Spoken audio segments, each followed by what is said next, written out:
What's going on, everyone? It's another episode of the WVSports.com podcast. I'm Wesley Shoemaker, joined as always by the one and only Keenan Cummings. So, Keenan, it is Sunday, March 2nd. 2 weeks from today, we will have a bracket. We will have a selection show, and the NCAA tournament will be upon us. But the question for Mountaineer fans is, will this West Virginia team be included in that 68 team field, which, as of today, even after their loss against BYU, it seems likely that this team is going dancing. Mountaineers lost 77 to 56 on the road to the 25th ranked Cougars, but they did get a big win at home over TCU earlier in the week by 18. So that 1-1 split where you win the game, you got to win, and then you lose the game, that really doesn't matter as much if you lose it. And now they have that once again where they play Utah on the road and then return home for their regular season finale against UCF. So 2 games to go, Keenan. And while West Virginia lost yesterday, it still seems very likely that this team will get in. Thoughts, concerns? Yeah, we're kind of in a, I don't know, it kind of seems like stuck in a limbo of sorts. This team finds a way to win the games they have to win, and they've struggled in some of these big, what I would call it, opportunity games to really bolster their resume and get them over the finish line. Yesterday was, it started off ugly for both teams. Both teams struggled to score, struggled to do anything. West Virginia uses a 9-0 run to go up 17 to 13, and then after that, it was almost like they forgot how to play basketball.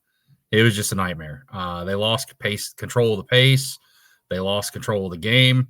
They had no answer for BYU getting downhill, getting to the rim, dumping it off into the post. You got to kind of pick your poison with a team that scored 90 points in 3 straight games coming into yesterday. But it is what it is. We knew coming into that was going to be a tough game for West Virginia, just like we knew Texas Tech was going to be a tough game for West Virginia. You're not going to get dinged for losing quad one games on the road. You're just not. I mean, it is what it is.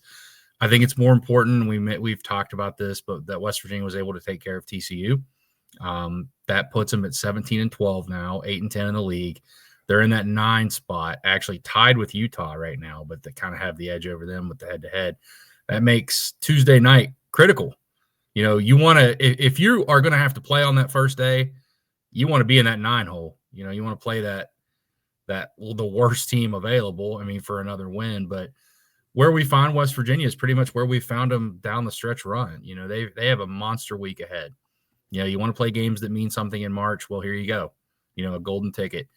I personally do not believe that if West Virginia goes 0-2 this week, they're going dancing. I know it's a weak bubble, and it tells you everything you need to know that West Virginia was pretty much manhandled. They were down 30 points till a late run yesterday, and they're still not even in the last 4 byes. They're safely in the tournament. They're safely in the field right now. That's the state of the bubble right now. Where you run into trouble is if you don't do anything to improve this resume over the next week. Week and change with the conference tournament. And there's just the nature of college basketball right now with how many bid stealers there are, how many, I guess, parity across the board. What if you do have 7 or 8 bid stealers? Then those numbers become more dicey. So this is a monster week for West Virginia basketball. You'd like to go 2-0. This team hasn't won 2 games in a row since Kansas and Oklahoma State. That's hard to believe, but that's true. I mean, that was at the turn of the new year is the last time this team won 2 games in a row. So you're asking them to do something they haven't been able to do in a long time, but you'd like to go 2-0. 1-1 is a must. Like, you have to go 1-1 this week. I think if you go 1-1, you win 1 in Kansas City, this team's in. They might even get in with 18, just given the state of the bubble. But right now, it's a critical week. Find a way to win. That Utah game doesn't seem like it, Wes, but that's a quad 1 win. Yeah, and West Virginia beats Utah. That's a quad 1 win. And it's somewhat of a safe quad 1 win because the thing that we talked about with the TCU game, kind of flirting between that quad 2, quad 3 territory, is where they lie in the net rankings. Utah is at 64 as of today, in the net, so it's unlikely they kind of drop those 11, 12 spots that you would need them to drop in order for it to be a quad 2 game. So it's kind of like that Cincinnati game on the road there where you're playing a lesser opponent that you have the ability to beat and that you beat already at home, but it's now like you get rewarded because it's that road game. And I mean, it's going to be tough. I think that if we just want to briefly hit on it, Josh Eilert's going to be the The head Josh coach of Eilert that Utah revenge team. game.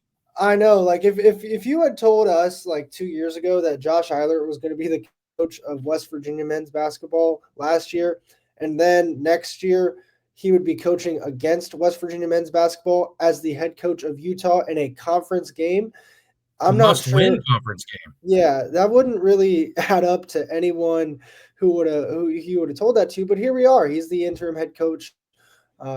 He for the rest of the season there. But yeah, it's a big game. I think West Virginia, if they get to 19 wins, they're for sure in. I know team rankings gives them about a 77% shot to get in if they get to that 19 number. But yeah, I mean, standings wise, if you get that 9, you're going to probably play Colorado in They're the first. still technically alive for the 8, I believe, too. So They are. I'm looking at it right now. West Virginia is at 8-10, and then you've got Baylor and TCU at 9-9. However, Baylor and TCU play each other this week, so that's a guaranteed loss for one of them. And then I know TCU finishes the season against Colorado, and then Baylor finishes the season against Houston. So theoretically, for West Virginia, you probably root for Baylor to lose that game against TCU because it's more likely that they then lose that next game to Houston than it is that TCU loses that next game to Colorado. But I don't think playing on that first day is the worst thing in the world when you're trying to stack wins. Well, I mean, a couple years ago when it was the last Hugs year, the Stevenson team, right? Like yeah, they went in and they got that first win in Kansas City, and that's all that mattered was getting that extra win in the win column, like that extra number. And so it could kind of be the same thing here. The only thing is that you have to play that game and anything could happen. And if you lose that, then you're in serious hot water. But this team's in an okay spot. I think that what we're starting to see is some kind of concerning tendencies with this team, especially offensively. But we yeah. knew it was kind of going to get to this point just with the way that they don't have much outside of Javon Small. And we really haven't seen that growth that we thought we would continue to see from Jonathan Powell. KJ Tenner, he's started to look more like himself than he was in, let's say, January and early in February, but he's still obviously not there. And those are two guys you have to rely upon. Joe Yesufu, he's way too up and down right now. Inconsistencies hurt him. And then Amani Hansberry, when he's on the floor, he's great, but that's the issue. You got to keep him on the floor, and foul trouble has evaded him because truthfully, he's probably playing out of a position a little bit, and it's hard when he has to go bang down low with some bigger, more traditional fives. And so that's kind of this team is really stretched out on offense. We knew that they would be, but they've got to find ways to get it going. They played well against this Utah team the first time around, and if you're West Virginia, you're hoping you can do it again. Yeah, I mean, we've talked about this. I mean, the blueprint's kind of out there. Teams are just Javon Small has to work so hard to get an open shot, and it's kind of crazy. Usually, when he gets them, he makes them. It just speaks to the type of caliber of player that he is. But he is working so hard to get an open shot. You got to have those auxiliary pieces around him step up, and more often than not, there's not been consistency there. You know, you go back to the TCU game and look at the pieces that stepped up. Look at what West Virginia was able to do when guys stepped up. And then you have games like the BYU game where it doesn't seem like anybody can make a shot unless your name's Javon Small. And he's getting so much attention. Teams are almost boxing, him every time he touches the ball, boxing one type deal. So it's just tough right now for West Virginia. And they've gotten a really bad trend of late. It's cost them some games. Sometimes they've been able to survive it, but they've really finished halves poorly, at times recently. You can point to Twice that in the Texas last Tech. week there. Yeah, and this team cannot afford to have those type of lapses because it's just so hard for them to generate offense right now. They've got to dictate the pace with their defense. They've got to be able to kind of control things on that end. And when they're struggling there and allowing teams to score, they really don't stand much of a chance. It's too difficult right now. Again, I think that Darren DeVries has done a wonderful job this year with what he has. You can't make guys score if they can't score. It kind of just is what it is. And you lost a gigantic piece of the scoring puzzle with Tucker. And I don't want to hit on that too much. That's water under the bridge in a sense. We could sit here and say what if all day, but to ignore that isn't happening and that isn't a major challenge. And then you take a guy that scored 20 points a game last year. Granted, it was a Detroit Mercy, but in Jaden Stone, he's out of the lineup. You're relying on freshmen and guys that were supposed to be maybe your fourth or fifth best scoring option become your second and third. And that's difficult. I mean, that's difficult for anybody. So that's kind of where we are with this team. I still think you look at their metrics, they're all good. They're 48th, I believe, in the net as of today. That's going to change daily, but that's good. You're 5-10 against quad one teams. That's the best teams you're going to play, or at least on the road. You get some of this Utah Magic type of deal sometimes. Maybe they're not the best teams, but it's still a difficult game. But you're 5-10 in those games. I think you're 4-2 in quad two games. Yep. You do the math there. Every loss they've had this year is quad one or quad two. 10 or quad one. So it's hard to really ding a resume when you're losing to good teams. It'd be different if this team had kind of, just beaten up on a bunch of bad teams, had an inflated record, and were kind of getting by the skin of their teeth because they beat Kansas, and that's all they had to their resume. But they have a good resume. I think that's what's really helping them, along with how weak the bubble is. So it's a big week. It's a big week for a lot of reasons, but, Darren DeVries keeps going back and saying, you want to play, you want to play for something. And I think this is a week to show it.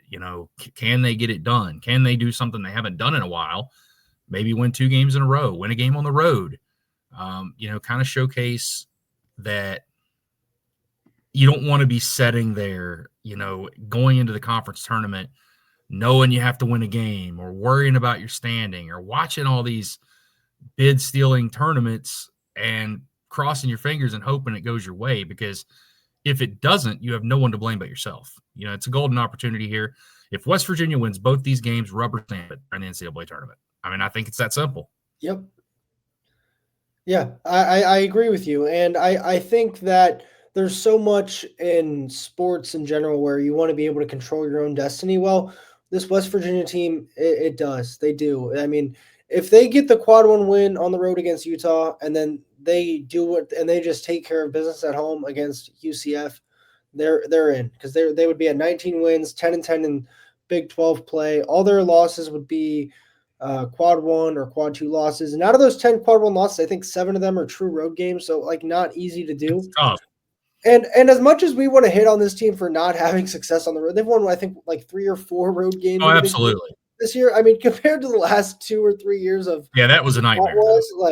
This is actually a team that's competed on the road and won games on the road. And so they've had chances to win several more. I mean, just haven't got that Baylor game for sure. I mean, if you just play an ounce better of basketball against Texas Tech or BYU, who knows what happens there in the second half or down the stretch. TCU? So, yeah, TCU for sure, the free throw disparity there. So there's a lot of these what ifs, but you don't have to worry about any more what ifs if you're West Virginia, if you just win these 2 games. I mean, we've heard this all year. Javon Small wants to get to the NCAA tournament. Hey, Javon, this might be the week that you have to kind of just do whatever you got to do to will this team to get to the NCAA tournament. Because the last thing you also want to do, Keenan, is be watching all of these kind of mid-major conference tournaments happen in the next week and a half before you have to go play in Kansas City. And then you have to get a win in Kansas City, and then you're in a 5-point game, and then things really get tight because you're starting to think about a lot of different things that you can't control. That's really what you don't want to happen. And so if they can beat Utah, which it's no guarantee, I know Ken Palm gives them right now a 44% chance to win, so almost a coin flip. We'll see what happens then, but you've got to beat UCF at home, and you got to kind of make that a statement win. You can't let them linger. You kind of got to do what you did the other night against TCU and really just say, we are not in the same class of basketball right now. We're belonging, and you are not. Yeah, and I think that to this team's credit, they've had 2 games now where we called them must-wins, Wes. And I think, you looking at their resume, they have become must-wins in Cincinnati and TCU, and they took care of business both times. I think that says something. I mean, I think that this team's still fighting. They're still trying. It's not like they're going out trying to miss shots or guys not score. The ball's just not going in, and sometimes that happens. But I like that this team keeps fighting, but this is your chance, man. This is the storyline this week. It's in your hands. You control your own destiny, whether you like it or not. That's what you've put yourself in that position. And there is nobody out there that would be disappointed with a 19-12 finish to this season. If you are disappointed with that, I don't know what you were doing in the preseason, because nobody was picking this team to win 19 games. Nobody. I think I picked 18, and I thought I was shooting for the moon. Yeah, and if that's with a healthy Tucker. Yeah, and if they get to 19 and they're at 10-10 in league play, like, dude, come on, that's a hell of a year for, and even 18-13 is a good year. I think that, that's what I projected. I believe it was 18-13. Yeah, I think that's a good year too, and that still might get you in if you win one in Kansas City. I think it's kind of a weird thing. I guess if you had to pick one, let's play a little game here, Wes. Okay. Would you want the resume filling winning at Utah, or would you want the one bad loss you would have if you would lose at home to UCF? If you had to pick one, I don't know which one. Yeah, I feel like almost UCF would hurt you more than Utah would help you. Does that make sense? I agree. So that's really funny you say that, because when I said, "Hey, Keenan," like 20 seconds ago, I was going to ask you the same exact thing of what would you rather have? Great minds think alike. I know, great minds think alike. I think you would rather have the quad one win against Utah. I think if you get to 6 quad one wins, that's tough to argue against. And then also it just helps the Big 12 seeding and all. Like, I think you'd rather have the quad one win, but then also at the same time, like, let's go back, let's flash back 10 minutes when you and I both agreed that a road loss that's a quad one loss isn't a bad thing. No. But a home quad loss, 3, quad 4 loss. Oh man. It's a good question to ask. Hopefully West Virginia's not in this position. Hopefully by the time we tape this podcast Wednesday, we already know what happened. And I think I might have to. I think you'd rather get the win against UCF than against. That's what I said. That's what I think. I think you're right. Like, thinking about it now, just like, because you also can hang your hat on, we don't have any bad losses. Exactly. And not every team in America can do that. Like, I don't have the every team sheet in front of me, but I bet if you look at it, there's a couple teams, whether it be one of those Big 10 teams or those SEC teams that are kind of fighting there, that have a quad 3 loss. Like Texas last night just got blown off their home floor to Georgia, and you thought they were going to be fighting for a bubble spot here. Like, there's so many teams around the country that have been in this bubble conversation that are just not playing good basketball or just have a horrible loss at home.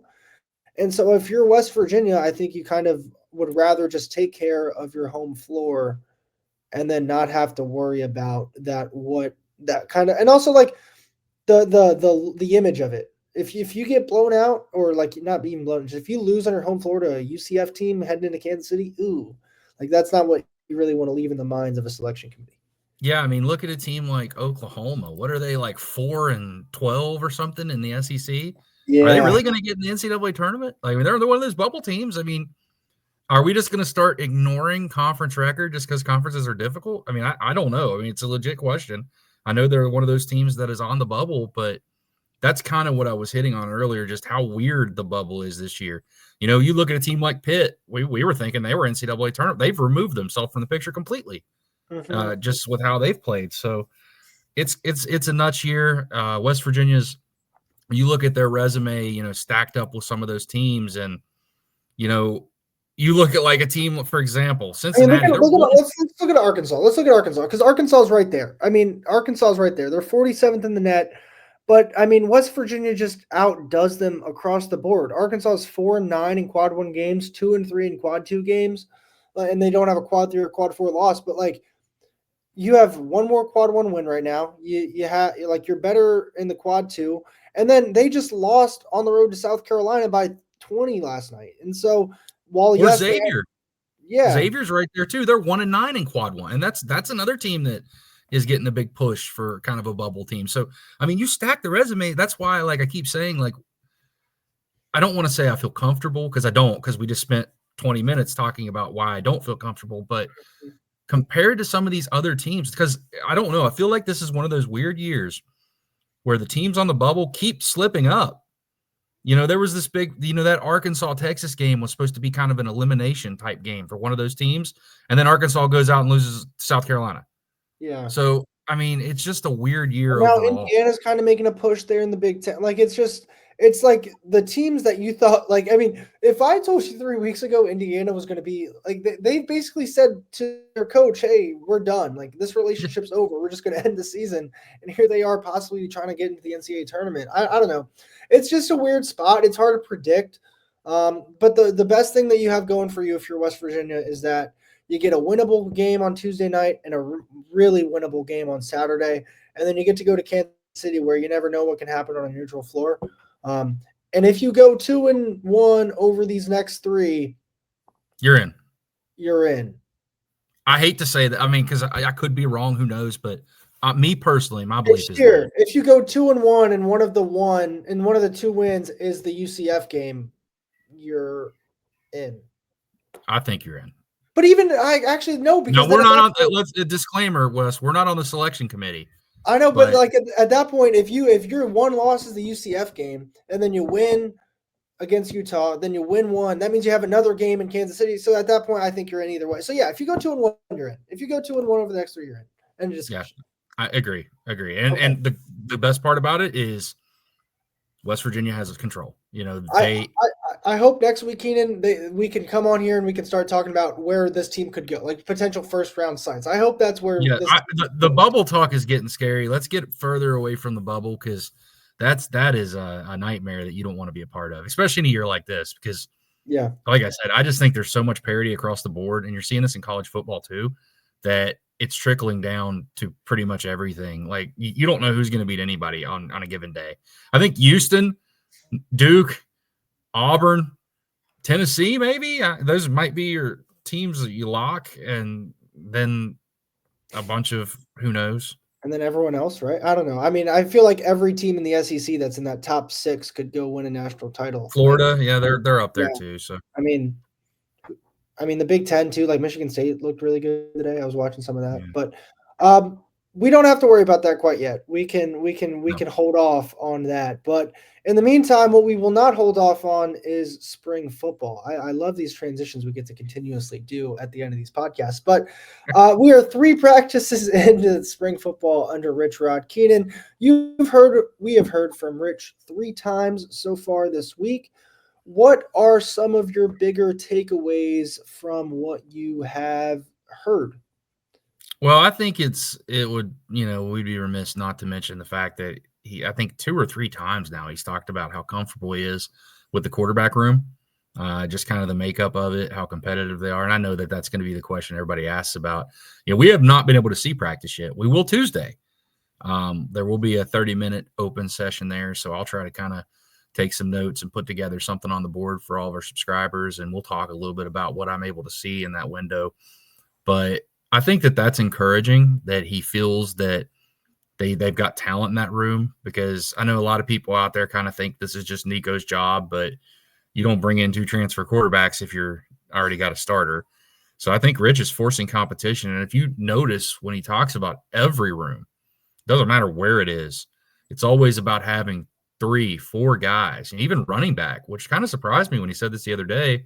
They go out and get 2 transfers. They have 2 young guys on the roster. Jaheim White's back, and he's talking about they might go get another one. So that's the one thing I've picked up on is, Rich it's kind of refreshing in a sense, because he definitely is not trying to play to keep people just comfortable and happy on the roster. It's all about competition. It's all about forcing guys to kind of get better. And I'm not knocking any coach for doing it a certain way, but it's clear, he said multiple times, if you're soft, this isn't for you. Or if you don't want to compete, this isn't for you, go somewhere else. And I think he's proven that with some of his actions already. I know that, during the winter period, there were guys that wanted certain things and they ended up hitting the road. So I think that it's interesting. It's a different approach. It's refreshing. I have liked how his press conferences have flown so far. Pretty funny. He has some pretty good stories. I would prefer not to hear that I'm going to be better next year than last year's speech again, or Yeah, but other than that, I've enjoyed them. I think he's given us a lot of information, changes with his offense too, using more 11 personnel than he ever did when he was here. A lot of that is because really there's just a lot more of those tight end bodies out there. It allows you to get into multiple sets and a lot of different personnel groupings and looks without really changing your personnel on the field. It used to be you'd have to stop and bring in tight ends and it takes forever and allow the defense to match. But this way you can do that. Neil Brown talked about that too, and they use the tight end a lot. But he said they're going to use 11, 12, maybe even 3 tight ends at times, and they're going to use all kinds of stuff. So I think that was interesting to me. The evolution of how, his offense has changed a little bit in terms of how defenses defend it. With one side of the, you're doing that zone read. What they used to do is kind of a zone read, and they have maybe a screen. Now it's kind of more of an RPO look with a true passing element. And, you have one side of the defense that'll match it one way and another that'll match it the other. And you got to find counters for that, as opposed to in the past, those guys kind of stayed home and didn't let you cut back or get backside. So a lot of things have changed. But the thing that, I don't know, maybe I'm most impressed with talking with Rich is it seems like he's not only adapted with the times, he gets it. It's not like he understands that you have to change to kind of evolve with the game, and he's comfortable going through the portal. I asked him the other day, I knew that this year it was more by necessity that they went out and got a bunch of 1 year, 2 year guys left to kind of get some experience on the roster. If that's kind of his blueprint every year, or do they take turn? And he said, we don't have a plan with that. We take the best players. If they've got 1 year left, we make it work. If they got 2, we make it work. If they got 4. So they've got some interesting things kind of cooking so far. I'm excited to kind of see how practice runs, because even when I was a student, I never attended a practice when Rich was covering the team. I've heard about them, so I'm sure it'll be toned down a little bit with the media there, but I've heard about them. I've heard plenty about them, but I've never covered one. So it'll be interesting to see kind of what we find out Tuesday. Yeah, I think the word adapting, that's a good word to use. And I think you've kind of heard that. And the proactiveness with adaptation to the future. I mean, the 105 number continues to obviously get thrown around a bunch. And he's talked about how he's going to be forced to cut guys, but also he has to know how to train guys in this spring period, such as wide receivers, such guys on the O-line, so they can move pieces around because they just can't have that full-on sheer depth by numbers. That's something that not probably all coaches get right from the jump, and that's a part of adapting to what's going to come, because while we think college football may be one thing now, who knows what it will be in even a year, 2 years, 3 years, right? And so as the sport continues to evolve and change, and the rules around rosters and players and all, like it's never, there's no finality, it feels like, in the near future. But coaches have to adjust on the fly, and it seems like he's ready to adjust on the fly.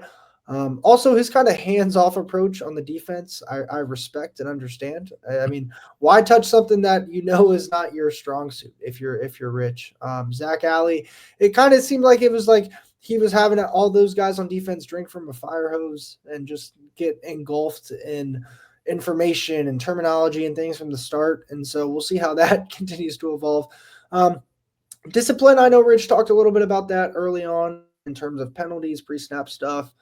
They really haven't done too much going at each other. I know, too, that he said trying to learn how to be aggressive and go fast, but also being safe in terms of keeping people off the ground, and that thud that he was talking about for a good portion, I believe, yesterday. And so that's important to kind of keep an eye on as you're out there too, is just like, how do things operate? Like, what are the general operations of a football practice? Because it is new for the first time in a long time. And so that'll be interesting as we continue to progress here in the next couple weeks. Yeah, something else that was new. You kind of mentioned that drinking from a fire hose. It's like that on offense too. It's not the classic air raid that seems like West Virginia's been stuck in for 20 years, where you do 3 days, you repeat those 3 days. They kind of just throw stuff at guys and get them going and challenge them. And, I'm not saying one way works better than the other, but it's different. And, they're trying to weed out, how guys fit in. Rich has made this very clear. He actually said it in this press conference, and every action that we've seen has only reinforced this belief. Soft is probably other than Pitt, according to him, the worst 4-letter word. And I think that they're trying to make guys tougher. They want toughness. They demand it. And it's one thing to say that, but, it's something that he's talked about a lot. It's from the top down. It's an everyday deal all the time.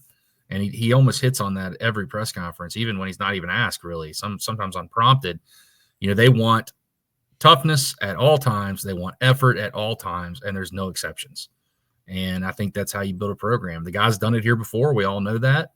It's a different era with a lot of different moving pieces, but he's clearly shown the ability to adjust and adapt at Jacksonville State. So We'll see how it comes together. I think it's interesting.